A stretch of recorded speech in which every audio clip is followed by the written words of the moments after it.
प्रधानमंत्री मोदी का grand welcome और उन्हें भूटान का सबसे बड़ा सम्मान। इन तस्वीरों से दुश्मन देश बेचैन हो उठे। वजीर आजम नरेंद्र मोदी साहब के हिस्से में एक और बहुत बड़ा अवार्ड आ गया है। करने वाले हैं पीएम मोदी के भूटान विजिट के बारे में।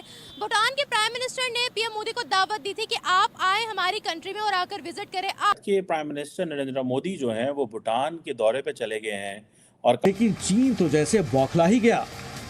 एक तो भूटान में मोदी का ऐसा सत्कार, ऊपर से इतना बड़ा सम्मान भी। ये जिनपिंग के वो फर्स्ट फॉरेन नेशनल हैं जिनको भूटान के किंग ने पर्सनल डिनर पर इनवाइट किया। पीएम मोदी भूटान गए हैं और एक बहुत बड़ा सेरेमोनियल वेलकम देखने को मिला है। जैसे ही पीएम मोदी भूटान लैंड हुए, कहा यह जा रहा है कि ये उनका आखिरी इंटरनेशनल दौरा हो सकता है।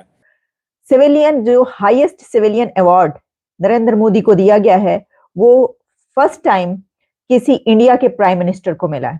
करना चाहिए। आपको पीएम मोदी पसंद क्यों नहीं है? पूरी दुनिया उनको लाइक करी, आपको क्यों नहीं पसंद? मुझे नहीं पसंद वो। वजह भी तो होती है, मतलब वो इंडिया का है और हम नेबरहुड फर्स्ट पॉलिसी जो है भारत की, जिसमें जो फ्रेंडली कंट्रीज हैं उनसे म्यूचुअली बेनिफिशियल रिलेशंस जो हैं उसके लिए एक कोशिश। वैसे ही भूटान के प्राइम मिनिस्टर ने खास किस्म की शॉल उनको गिफ्ट की, साथ ही साथ 15 सेकंड की जप्पी भी दी, जो कि सोशल मीडिया पर इस वक्त बहुत ज्यादा ट्रेंड कर रही है।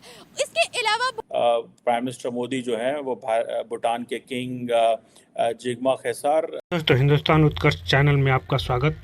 दोस्तों, पीएम मोदी जी का भूटान में वेलकम देख चीन पगला गया है और भूटान ने अपने देश का सबसे बड़ा अवार्ड देकर चाइना और मालदीव के मुंह पर तमाचा मारा है। दोस्तों, भूटान और भारत का रिश्ता मजबूत है। इससे साबित होता है मोदी जी भारत में आम चुनाव का ऐलान होने के बाद किसी विदेश दौरे पर जाने वाले पहले प्रधानमंत्री हैं। एक्सपर्ट्स के मुताबिक चुनाव से ठीक पहले भूटान जाकर मोदी जी ने पड़ोसी देश को उसकी अहमियत का एहसास कराने की कोशिश की है। दोस्तों, मोदी जी के भूटान में स्वागत करने के लिए आज सभी स्कूल बंद है। छात्र उनके स्वागत के लिए एक्सप्रेस हाईवे पर पहुंचे। दोस्तों, बता दें कि भूटान के प्रधानमंत्री टोबगे 5 दिन के लिए 14 से 18 मार्च भारत आए थे।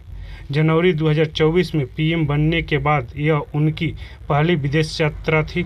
इसके दौरान पीएम मोदी जी को भूटान के दौरे पर आने का निमंत्रण दिया था। और जुल्म नहीं है क्या? ये बिल्कुल जुल्म है। हम किसी को क्यों कहते हैं कि भाई हमें हमारा कश्मीर वापस कर दे, क्योंकि हम लोग खुद ही नहीं ठीक। हम कैसे किसी को कह सकते हैं? मैं जस्ट कश्मीर ने कब कहा है मैंने पाकिस्तान के साथ जाना है? बिल्कुल, कश्मीर ने ये नहीं कहा, उन्होंने कहा हमें एक आज़ाद मुल्क चाहिए। मुझे ये बताएं, आप पीएम मोदी को क्या समझती हैं? एज अ प्राइम मिनिस्टर वो ठीक है, अच्छे हैं, अपना काम बिल्कुल सही कर रहे हैं, लेकिन अगर हम अपनी तरफ से देखें तो हमें बिल्कुल नहीं पसंद, हमें कोई भी नहीं पसंद। हमारा पॉइंट ऑफ व्यू है कि कश्मीर नहीं, मतलब कश्मीर नहीं आज़ाद हो रहा। अगर हमारे साथ ना मिले, कश्मीर आज़ाद हो जाए, ये भी काफ़ी है। मतलब इस चीज़ से हम लोग। आपको क्या लगता है पीएम मोदी ने कश्मीर के लिए क्या किया, ये बताएं। कुछ भी नहीं किया। कुछ भी नहीं किया? नहीं, मेरे ख्याल से तो कुछ ना कुछ तो किया ही होगा। बहुत कुछ किया है।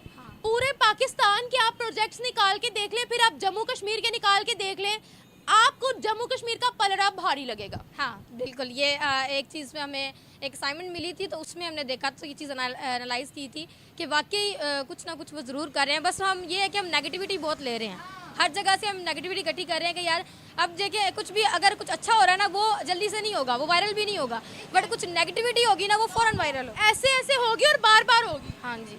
मुझे ये बताइएगा कि अगर हम पीएम मोदी की बात करते हैं, उन्होंने इस 10 साल के अरसे में जब से उनकी हुकूमत आई है भारत में, उन्होंने वर्ल्ड में एक ऐसी पॉपुलैरिटी गेन कर ली है जो आज तक किसी पीएम ने नहीं की है। इस बारे में क्या कहती है? सॉरी, दोबारा रिपीट कीजिएगा। पीएम मोदी ने अपने 10 से 11 साल का अरसा जब से वो हुकूमत में आए हैं, दुनिया में ऐसी पॉपुलैरिटी गेन कर ली है जो आज तक किसी पीएम ने नहीं की। इसके पीछे की क्या वजह है?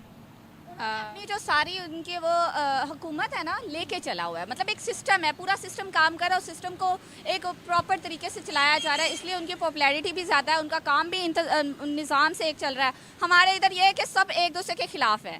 अगर सब मिलके और एक किसी निज़ाम के तहत काम करेंगे तो फिर हमारी भी पॉपुलैरिटी हो सकती है। आपको क्या लगता है? मैंने आपको बताया। नंबर 2, सिविलियन जो highest civilian award Narendra Modi को दिया गया है वो फर्स्ट टाइम किसी इंडिया के प्राइम मिनिस्टर को मिला है।